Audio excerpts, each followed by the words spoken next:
요한복음 11장입니다.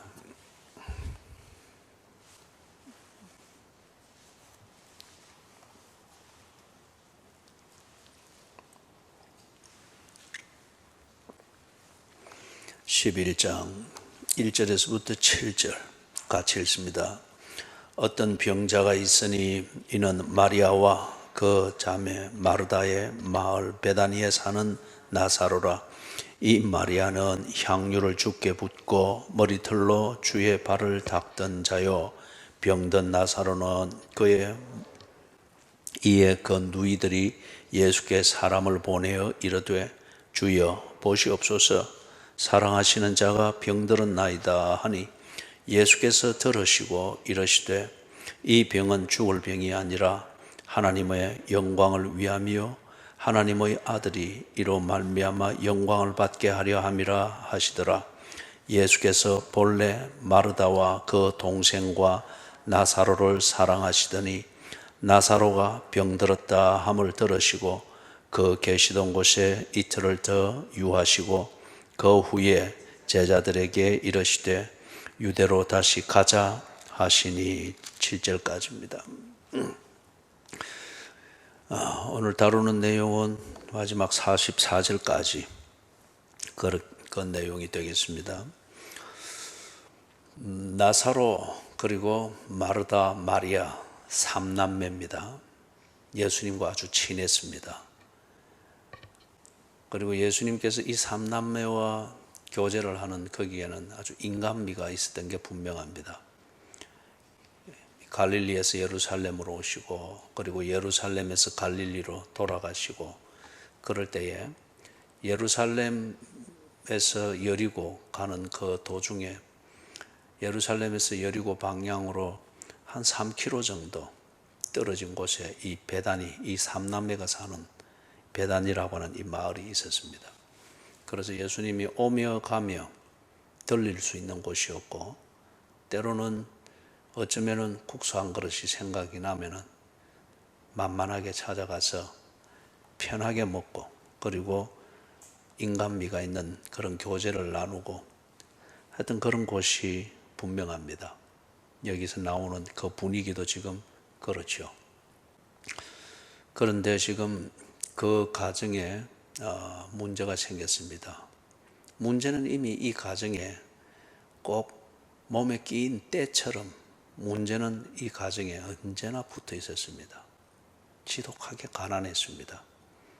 그리고 그 가정을 생계 부양을 해야 될 이 나사로 이 오라버니가 병이 들었습니다.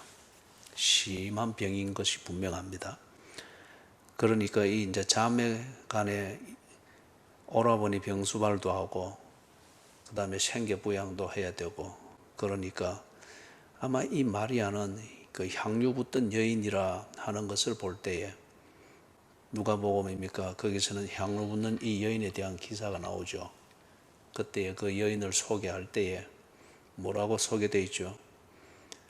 그 동네에 잘 알려진 죄인이라고 했습니다.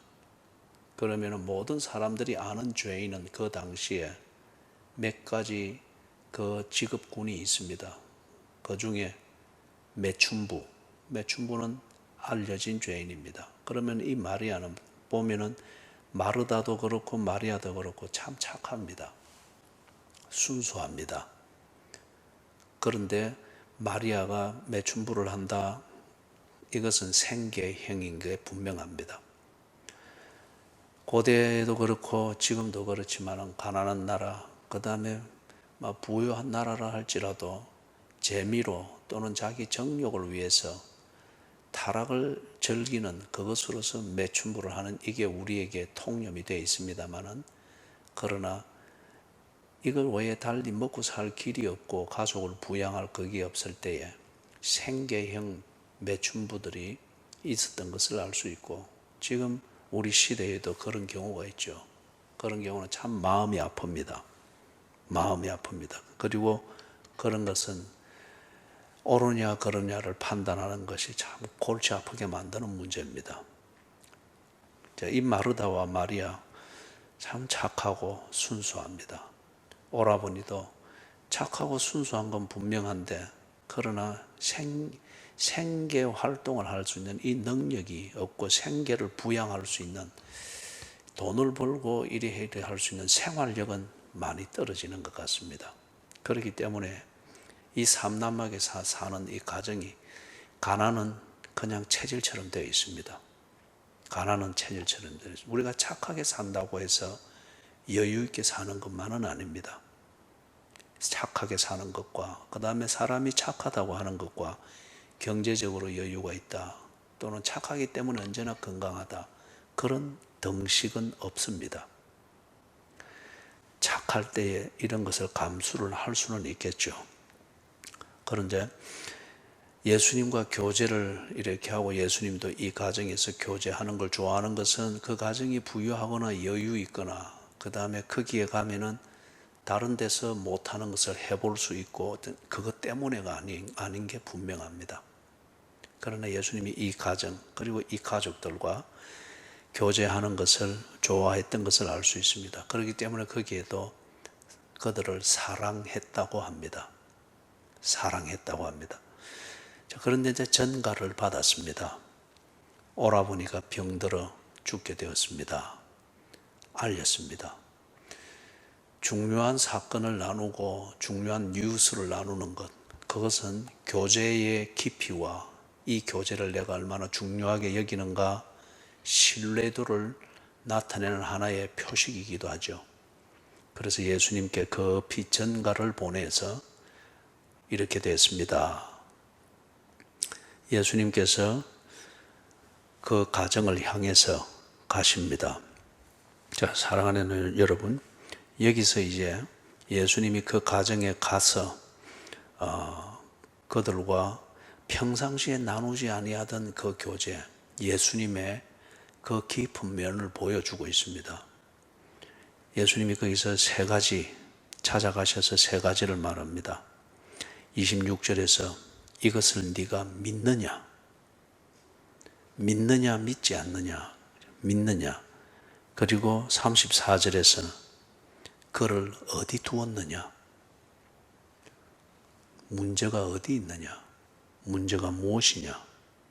그와 같은 거죠. 그리고 39절에 돌을 옮겨 놓으라. 앞에서 보았던 것처럼 이 마르다와 마리아, 착하고 참 예수님이 오면은 만사를 젖혀놓고 국수라도 끓여드리고 그렇게 다른 사심이 없이 그렇게 교제를 하는데, 지금 예수님에게 그들의 문제를 알렸죠. 어떤 기대를 하고 알렸는지는 모르겠으나 알렸습니다. 그리고 예수님은 그것에 대해서 예수님이 그들을 사랑하는 그 사랑의 중심과 마음과 기준을 가지고 그들에게 갔습니다. 그리고 대화를 하면서 이 세 가지 질문이 계속 진행이 됩니다. 이 말은 어떤 의미에서 보면은 마르다와 마리아가 그동안 참 재밌고, 그리고 서로 위로가 되고 인간미를 느끼고 그런 친한 교제를 나누었는데, 마리아와 마르다가 예수님을 어느 정도로 생각했느냐, 어떤 중심으로 예수님과 친하게 지냈느냐, 어떤 중심으로 그들이 예수님께 국수를 대접하고, 또는 예수님이 어떤 지쳐 있을 때에 쉼을 드리고 어떤 중심으로 했느냐, 그걸 스스로 점검할 수 있습니다. 어쩌면 예수님께서 내가 너희들과 교제하고자 하는, 내가 너희들에게 주고자 하는 교제, 그 내용이 뭐며 수준이 뭔가 하는 것을 보게 하는 것일 수도 있죠. 이걸 조금 우리가 좀 살펴볼 수 있기를 바랍니다. 베다니에 예수님께서 찾아가서 그들과 시간 지내는 것을 즐거워하셨다면 분명히 그 예수님은 오늘 이 자리에 있는 여러분들과도 같은 입장인 게 분명합니다. 이 밤에 한밤을 여기서 지내는 그 여자 교인들과 예수님은 한밤을 같이 지내며 그들의 소리를 듣는 것, 예수님은 분명히 좋아하셨을 겁니다. 이 새벽을 가르면서 나와 주님을 바라보는 여러분과 함께 이 자리에서 예수님이 교제하는 것 분명히 좋아하실 겁니다. 그러면서 예수님께서 이 세 가지 질문을 대화 속에 우리에게 주는 겁니다. 이 말은 예수님은 마르다와 마리아를 이런 중심과 이런 목적을 가지고 교제하고 그리고 사랑하는데 너는 어떤 목적으로 나를 사랑하니? 너는 네가 내게 주는 교제는 어떤 내용이니? 왜 나와 함께 밤늦도록 동산 안에 있는 것을 좋아하니?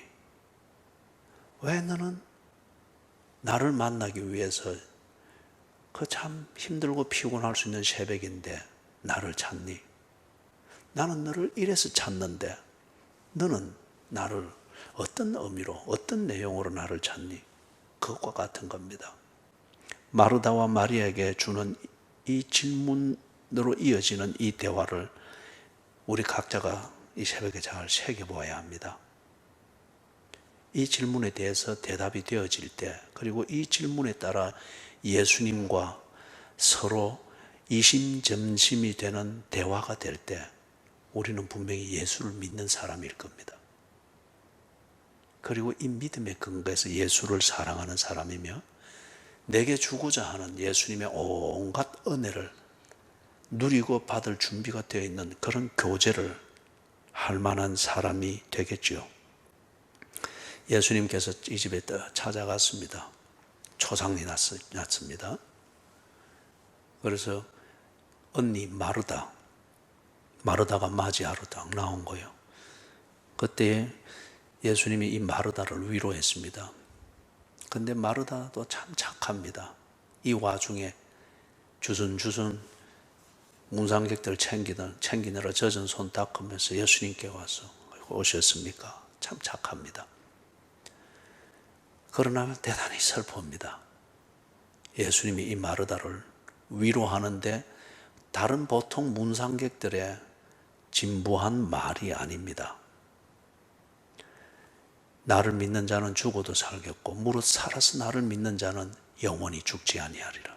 이 말은 네하고 내하고 참 재밌게 지내고 우리가 늘 인간미를 나누면서 네 불편한 것도 느끼지 않으면서 나의 편리함을 위해서 하는 이 교제를 네가 즐거워하고 나 또한 그것을 즐거워했는데, 그런데 나라는 사람은 단지 네게 그런 즐거움을 주고 내가 그것을 즐거워하는 그런 정도의 교제가 아니고 나는 바로 부활이고 생명이다. 너와 교제하기를 좋아하는 나, 그리고 네가 즐거워하는, 교제하기를 즐거워하는 나 예수는 부활이고 생명이다. 그렇다면 네가 나와 교제하고 있고 내가 너를 사랑하듯 네가 나를 사랑하는 이 교제를 누리고 있다고 하면은 네 안에는 죽음의 슬픔이 없어야지. 그리고 우리의 교제는 죽음의 슬픔, 죽음의 공포를 훌쩍훌쩍 뛰어넘는 교제가 되어야지. 이것을 네가 믿느냐? 평소에 너는 이것을 알고 나를 좋아했느냐? 평소에 너는 나와의 교제를 통해서 죽음의 공포와 죽음의 슬픔을 훌쩍훌쩍 뛰어넘는 이게 되기 때문에 너는 내게 그렇게 친절을 베풀고 나와 함께 있는 시간을 즐거워하고 그래 했느냐? 이 질문과 같습니다. 그런데 마르다는 그걸 전혀 모릅니다. 마지막 날에는 다 살아날 줄로 알겠습니다. 지 소리 하고 있습니다. 이렇게 교인들과 한 번씩 이렇게 대화를 나누어 볼 때에 때로 교인들은 다 이 목사의 마음에 있습니다. 조금 몸이 안 좋든지 지쳐 있을 때 쉬기 위해서 들어 누워 가지고 있으면 몸은 쭉 처지지만은 걸으면 걸을수록 여러분들이 앉아 있는 자리 거기에 교인들이 그대로 탁탁 있습니다. 이게 그냥 그대로 딱 들어와 있습니다. 그대로. 예수님께서는 마르다를 그렇게 교제했습니다. 그런데 마르다는 그렇게 되지를 못했습니다. 지금 예수님이 자기 자신을 평상시 교제에서 알고 있는가를 알고 싶어서 나는 부활이요 생명이다. 나는 단지 네 집에 그냥 쉬기 위해서 오는, 그리고 국수 한 그릇 먹기 위해서 오는 그런 친구 정도가 아니고, 그렇게라도 네게 다가와서 서로 즐겁게 지내기를 원하는 부활이고 생명이다. 네가 그걸 알고 있었느냐? 마르다가는 엉뚱한 대답입니다. 그래서 교인들과 이렇게 늘 마음에 있는 교인들이니까 항상 목사의 입장에서, 목양을 또 하는 그 입장에서, 김 집사가 이럴 텐데, 박 집사가 이럴 텐데, 그럴 때에 나누고 싶은 말이 있습니다. 인간적인 교제 그 이상의, 그 교제를 통해서 깊이 공유되어진다 생각되나 그냥 재미일 뿐, 그것을 통해서 전달하고 정리되어야 될 그걸 알지 못하기 때문에 늘 거기서 맴도는 것 같은 이런 것들이 때로는 보이거나 느껴질 때가 있습니다. 이거는 목사로서 권면하고 말을 해줘야 되는 그런 눌림이 있는 거예요. 그럴 때에 몸을 추스리고 일어나게 되면 평범하게 베다니 집을 찾아서 평범한 교제를 나누듯 그렇게 하나 마음에 눌리는 그것, 보이던 그것을 이야기를 이래 하게 될 때에 마르다와 같은 반응이 거의 대부분입니다. 좋아해요. 그러나 착합니다. 그러나 이것을 믿느냐 하게 될 때 그 사람이 분명히 그 단계에서는 그것을 믿어야 될 내용과 그 핵심에 대하여서는 구질구질한 말이 많습니다. 착해요. 그러나 믿지를 못합니다. 언제나 구질한 변명이고 이유가 있습니다.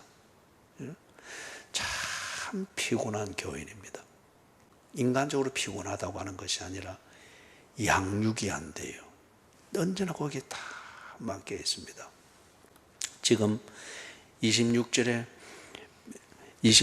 예수님이 마르다에게 하는 질문, 이것을 네가 믿느냐?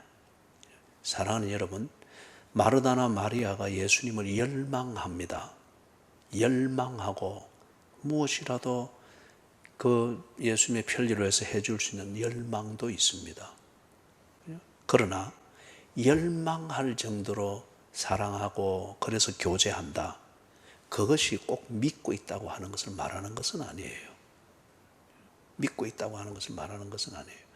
예수님은 열망할 정도로, 그리고 어디를 가더라도 이 마르다와 마리아, 나사로가 생각이 나고 보고 싶고 기회가 되는 대로 또 가서 서로 함께 있음으로 인해서 위로가 되고 하는 이런 열망도 있지만은 예수님은 이들을 구원하기를 원하는 그 사랑이 있습니다. 그런데 지금 이 단계에서 마르다와 마리아는 예수님에 대한 열망이 있고 동경심이 있지, 그러나 어느 단계 가서는 믿지를 못합니다. 부활이고 생명이라고 하는 예수님의 이 면을 보고 이것을 믿지를 못합니다. 여러분, 예수님에 대해서, 기독교에 대해서, 여러분의 신앙에 대해서 열망과 열정이 있고 그럴지라도 그게 아직 예수를 믿는 것이 아닐 수가 있습니다. 그럴 경우는 내가 예수에 대해서 열정이 있는 만큼 언제나 이유가 많습니다. 어느 단계가 되면. 그 다음에 마리아를 불러냅니다. 동생이죠. 불러내니까 마리아는 지금 더 이리 무너져 있습니다. 더 슬픔에 잠겨 있습니다. 그걸 보는 예수님의 마음이 참 안 됐습니다. 그래서 33절에 보니까 보시고 심령에 비통히 여기시고 불쌍히 여겼다고 합니다. 참 안 됐습니다. 그래서 마리아에게 물어봅니다. 그를 어디 두었느냐? 그를 어디 두었느냐? 왜 네가 이렇게 비통하고 불쌍히 여겨지느냐? 어떤 문제 때문에 그렇느냐? 네 문제가 도대체 무엇이냐? 이럴 때 마리아의 대답이 그 뒤에 주여 와서 보옵소서. 이 대화는 대단한 발전입니다. 많은 경우에 보면은 어떤 문제가 있어서 슬프고 힘들다고 하는 이 분위기와 아픔은 나누려고 하는데 그 교제에서, 그러나 그 문제가 무엇이냐 이걸 물을 때는 다 얼버무립니다. 얼버무려버리는 경우가 많죠. 그런 일이 있었습니다. 저는 이런 대화를 나누는 그런 목양의 목적에서 질문을 하거나 안부를 묻거나 이럴 때에 반갑고 열정적이고 아주 그렇게 아주 친절하고 착하게 대화를 하는데, 그러나 그런 문제나 안부에 대해서는 언제나 얼버무려버리는 거예요. 좀 멀리 갔다 왔습니다. 아니면 좀 일이 있었습니다. 좀 그런 일이 어려움이 있는데 목사님 참고하십시오. 착해요. 착해요. 그리고 무시하는 게 아닙니다. 그러나 대화는 거기까지입니다. 많은 교인들이 그렇습니다. 많은 교인들이 하나님을 찾고 도움을 구하고, 그래서 밤늦도록 주의 동산 안에 앉아있고 40일 금식 기도라도 하고 그리합니다. 그래서 하나님 슬퍼요, 힘들어요, 나는 왜 이리 살아야 됩니까? 왜 하나님은 어디에 계십니까? 내가 이리 힘들 때 왜 안 보입니까? 그럴 때 하나님이 그를 물으시는 거예요. 그를 어디 두었느냐? 네 문제가 무엇이냐? 수가성의 여인에게도 그렇잖아요. 예수님이 문제가 무엇이냐? 왜 이렇게 힘들게 이 시간에 물길로 왔느냐? 그러니 여자가 말을 빙빙 돌리잖아요. 힘들게 사는 것은 알아주기를 원하는데, 그러나 그 힘들게 사는 문제가 무엇인가는 절대 예수께는 말하지 않는 거예요. 그때 예수님이 콱 찔렀잖아요. 예? 네게 남편이 없는 게 맞다. 네 남자 5명이나 갈아치웠지 않느냐. 그리고 지금 사는 남자도 똑같은 그 정욕과 똑같은 방식으로 남자 하나 또 6명째 네가 그거 한 거지 않느냐. 그러니까 이리 다 열려버리니까, 그리고 그 다음 대화가 진행이 되죠. 여러분, 예수님이 내 힘든 걸 알아주기를 원하는 것, 이거 대개 보면 우리 심리학에서 메조키즘이라고 합니다. 내가 힘들고 두드리 맞았고, 그리고 지쳐있고 일어설 수 없고, 이런 나를 누군가 알아주면서 힘들지 어떻지, 이거는 분위기를 나누고 감정을 나누는 겁니다. 그걸 언제나 원하면서, 그러면서 사람들이 나에게 동정을 해주고 이해를 해주고 막 그래 구경거리가 되어서 내가 초점이 되어질 때, 그때에 만신창이가 되어져 있으면서도 기분 좋게 또 일어나 보려고 하고, 우리가 예수님 앞에 기도하고 기독교적 신앙을 가지고 하나님의 은혜를 구하고 할 때요, 이 수준에서 자꾸 몸부림을 친단 말이에요. 그때 예수님의 응답은 질문으로 옵니다. 네가 왜 그리 힘든데?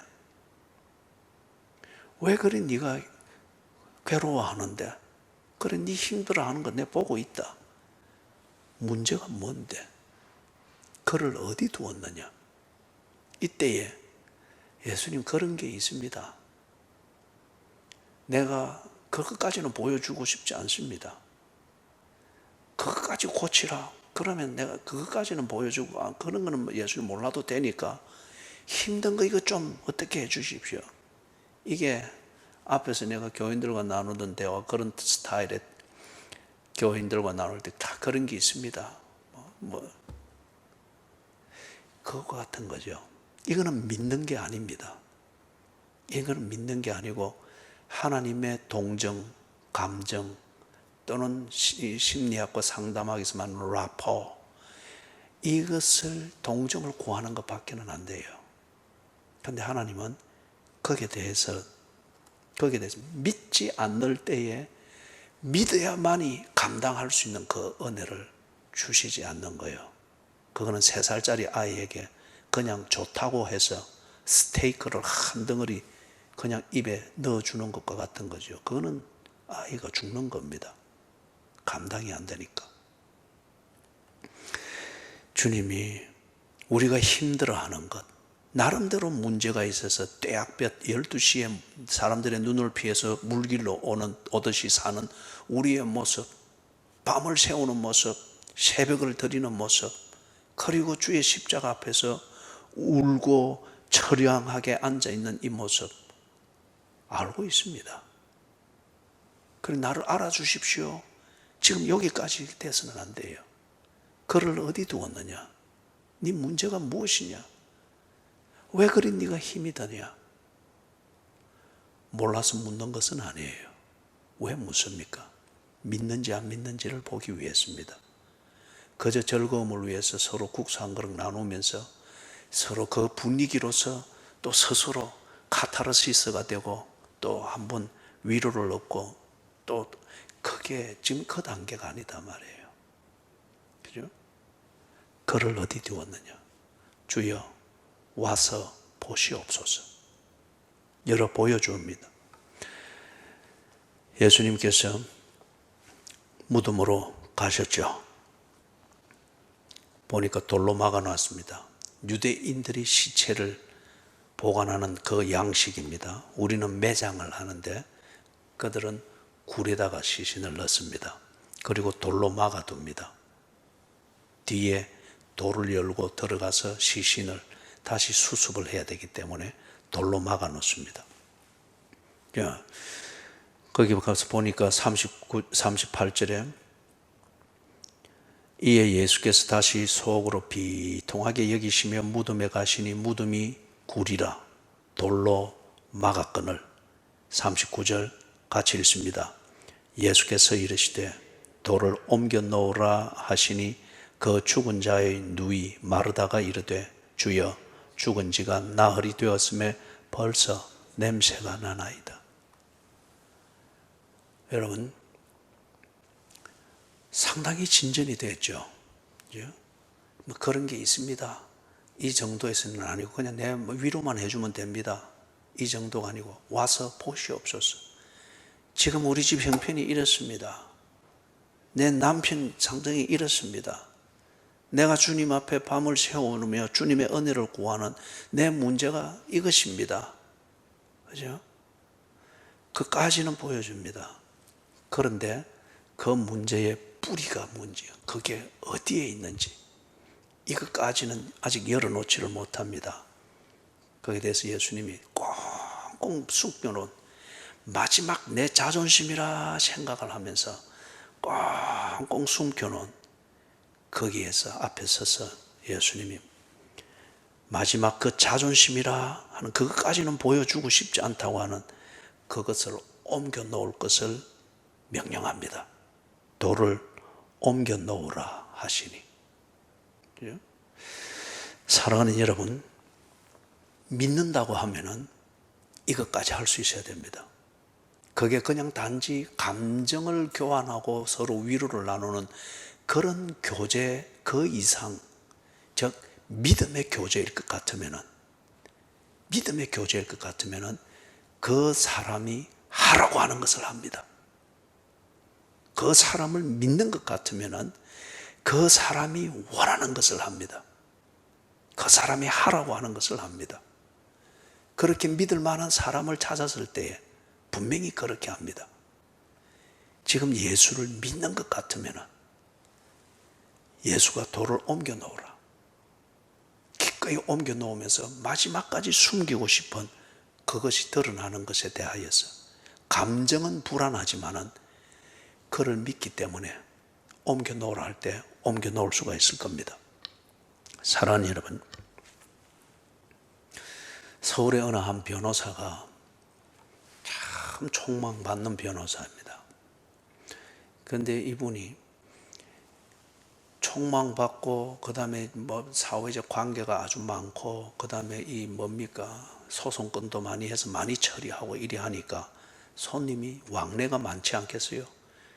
찾아오는 고객 중에는 아주 VIP들도 있지 않겠습니까? 그리 되니까 한 번씩은 아주 깊은 교제까지, 개인적 교제까지 갑니다. 그래서 서로 집을 왕래하면서 식사도 하고 그리 하면서 사회적 교제를 나누는데, 그런데 사람들이 그 중요한 손님이 자기 집에 이제 초청이 되어서 식사를 나누고 교제를 할 때 절대 접근하지 못하게 하는 그 금지 구역이 있는 거예요. 금지 구역이. 그래서 그 정도 교제를 나누는 사람들이면 상당히 신분이 있고 그렇지 않겠습니까? 교양도 있으니까 그리 하는 건 참 실례잖아요. 그죠? 그래서 이제 뒤에 나중에 그게 이제 비밀이 밝혀졌는데, 뭔가 보니까 딸이 초상이 났을 때 죽은 거예요. 이화여대를 나오고 이래서 아주 엘리트였는데 죽은 거예요. 그런데 왜 죽었는가? 이게 뒤에 이제 알려지잖아요. 이 딸이 대학을 다니면서 이태원을 출입을 하고 이래 하면서 어떤 흑인 남자를 만나고 그러면서 이게 선을 넘어버렸습니다. 딸이 스스로 통제가 안 됐죠. 여러분, 지식이 많아서 똑똑하다고 하여서 지 인생 앞가림을 제대로 하는 것은 아니에요.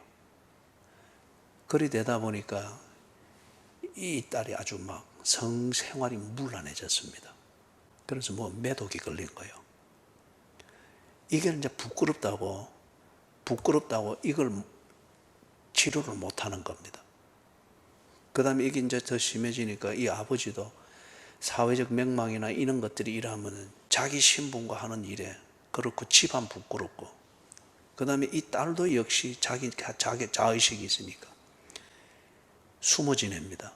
나중에 이게 더 심해지고 이래 하니까 바깥에 어떤 사람들이 오면은 이 딸이 어느 한 방에 딱 가두어지는 거예요. 딸도 자기를 밖에 노출하고 싶지 않고. 그래서 금지구역이 생긴 겁니다. 어떤 사람이 와도. 그 딸이 죽은 겁니다. 돌을 옮겨놓지를 못했습니다. 여러분, 마이클 잭슨을 알죠?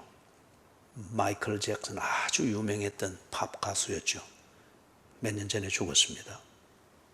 이 사람이 보면 항상 다닐 때 보면 대낮에도 이게 우산을 들고 다녔잖아요. 그죠? 얼굴은 하얗고, 그게 왜 그런가 하면 너무 지나친 성형수술을 거듭거듭 하면서 이게 부작용이 생긴 거예요. 막 녹아내리고 이게 있기 때문에 언제나 햇볕을 이렇게 가리고 했는데, 왜 그 사람이 얼굴에 그렇게 심할 정도로, 중독일 정도로 성형을 했는가? 이걸 보통 사람들은, 그 사람이 원래 흑인이거든요. 그런데 백인처럼 피부를 하얗게 하려고 그렇게 했다고 하는, 이게 그냥 통설이었습니다. 그런데 그게 아니고 마이클 잭슨의 심정에 빼놓고 싶은 게 있는 거예요. 그게 뭔가 하면은 아버지에 대한 형상입니다. 얘가 5살 때부터 마이클 잭슨의 이 형제들을 아버지가 강압적으로 혹독한 훈련을 시키면서 이 음악하는 가수로 만들려고. 그래서 마이클 형제들의 그 마이클 패밀리의 그 밴드가 굉장히 인기가 있었어요. 근데 5살부터 이 아이를 그렇게 혹독하게 훈련을 시키면서 재능이 있으니까 그때부터 이 마이클 잭슨은 아버지가 악마처럼 이렇게 딱 새겨진 거예요. 그런데 잭슨이 커면서 이렇게 보니까, 거울에 비춰진 보니까 지 얼굴에서 아버지의 모습이 보이거든. 이걸 지우고 싶었던 겁니다. 그래서 수술하고 뜯어내고 긁어내고 자기에게 새겨져 있는 아버지의 이 모습, 이것을 빼내고 싶어서 과도하게 되어진 거예요. 마이클 잭슨이 무덤을 가지고 있었습니다. 그 무덤에 누가 있는 거예요? 아버지에 의해서 죽어버린 자신의 자아가 있는 거예요. 이걸 누구에게도 들키고 싶지 않고 그 냄새를 사람들이 맡고 자기를 그렇게 싫어하게 되는 것, 이걸 피하기 위하여서 아주 힘든 인생이다, 인기에 파묻혀 있지만은 실제로 그 안에서는 힘든 인생이다 하는 것은 사람들이 느끼고 있고, 그래서 동정을 오지만은, 그러나 왜 힘든가는 그는 돌문을 열지 않았습니다. 스스로 지워보려고 커덕커덕대는 성형수술로 아버지의 상을 지우려고 했던 거예요. 결국 못 지우고 지가 죽었습니다. 사랑하는 여러분, 마이클 잭슨이 지금 주님과 이 대화가 되었다면, 그리고 이 대화를 하는 이 주님을 마이클 잭슨이 믿었다면 돌을 옮겨 놓으라. 그때에 돌을 옮겨 놓아서 지가 스스로 시체로 만들어버린, 그 자기를 시체로 만들었다고 믿는 이 아버지의 상, 이것을 예수님께 보여드렸더라면, 예수는 성형수술로 그냥 가리워주는 것이 아니고, 지금 여기 보니 돌을 옮겨 놓으니까 어떻게 합니까? 나사로야, 이리 나오라. 걸어 나옵니다. 문제인 이 시체가 깨끗이 해결되어서 생명으로 걸어 나오고 있는 것을 볼 수 있습니다. 사랑하는 여러분, 돌로 막아놓고 이 안에 뭐가 있다고 하는 것을 하나님 앞에 느끼게 만들고, 그래서 이것 때문에 내가 힘들고 성형수술 하듯 커덕커덕 내 인생을 이렇게 반복하고 이렇게 반복하면서, 하나님 아파요, 힘들어요, 내가 이렇게라도 참 견디며 사는 거 알고 계시지요? 알고 계셔요. 그러나 하나님은 그런 동병상련하면서 감정 나누면서 서로 위로되고 그런 교제를 하자고 하나님이 찾아온 게 아니다 말이에요. 그런 교제를 통해서 마르다와 마리아가 예수를 하나님으로 믿을 수 있도록 하기 위해서 그 교제를 하는 거예요. 그래서 네가 이것을 믿느냐 할 때 믿을 수 있도록 하기 위해서 그 교제를 하는 거예요. 그를 어디 두었느냐? 네가 왜 이렇게 아파하느냐? 그럴 때 그런 게 있습니다, 이게 아니고, 그 예수를 믿고 내 문제가 이것입니다, 주여 와서 보시옵소서. 그 대화로 진전이 될 수 있도록 하기 위해서 예수님이 이 가난한 집을 자주 찾았고, 저들이 부담이 없도록 그냥 가난한 그 돗자리에 누워서 함께 국수도 먹고, 병든 나사로의 병은 문둥병으로 봅니다. 문둥병 환자가 있는 이곳에서 그렇게 같이 지냈던 것은, 그를 어디 두었느냐? 네 왜 그리 힘들어하는데 나누어 주기를 원하는 거예요. 그리고 예수님이 그런 교제를 해서 찾아와서 그렇게 하는 것은 단순히 열망 때문만이 아니라, 그 열망을 통해서 이 교제를 나아가는 것은 돌을 옮겨서 네 스스로 해결하지 못하는 것, 그 정말 문제가 뭐냐, 그리고 네 인생에 시체 썩는 냄새와 같은 그 냄새를 언제나 네 홀로만 맡고 있게 만드는 것, 그러나 사람들은 알지 못하도록 꽁꽁 숨겨두고 하나님마저도 알아서는 안 된다는 식으로 꽁꽁 숨겨두는 이 돌을 옮겨 놓을 수 있도록 하기 위해서, 믿고 옮겨 놓을 수 있도록 하기 위해서, 예수님이 기적해서 드러나긴 것 이전에 내가 남자가 5을 거쳤는데 지금 사는 남자 6번째도 내 남편이 아닙니다. 그래서 내가 참 부끄러워서 이 떼약부 때 물길로 나옵니다. 믿고 주님 앞에 돌을 옮겨 놓도록 하기 위해서 그 교제로 다가오신 겁니다. 사랑하는 여러분, 오늘 이런 대화의 진전이 우리의 기도가 되기를 바랍니다. 그리고 우리의 신앙생활이 되기를 바랍니다. 그냥 하나님 알아주세요, 아픕니다, 힘듭니다, 이게 죽을 때까지 하는 기도가 되지 않기를 바랍니다. 그리고 하나님께서 믿느냐 물을 때에 나는 열정이 있고 열망이 가득합니다, 그 정도로서 자기 감정에 도취되어서는 안 됩니다. 믿도록 하기 위해서 예수님이 자기를 다 보여주었고, 나는 부활이요 생명이라 자기를 알려주셨습니다. 믿을 때에 생명을 얻는 교제가 됩니다. 재미만을 하는 교제는 결국에는 원수가 되는 거죠. 예수님은 그런 교제를 원치 않습니다. 예수님이 재미있게 인간미 있게 베다니에 문둥이가 있는 집이지만 찾아와서 그 눈높이에서 교제를 나누는 것은 믿도록 하기 위해서인 거예요. 믿으면은 예수님이 하시는 말씀대로 합니다. 이게 믿음입니다. 그럴 때에 믿게 되어지면은 그를 어디 두었느냐? 네 문제를 어디 숨겨놨느냐? 어떤 문제로 인해서 네가 그렇게 네답지 못하느냐? 그런 게 있습니다. 제 아픔만 알아주세요. 이게 아니고 믿으면은 금지 구역을 열어서 그분에게 보여주고 들어오게 하시죠. 예? 생명의 대화가 이루어지게 되기를 주님의 이름으로 축원합니다.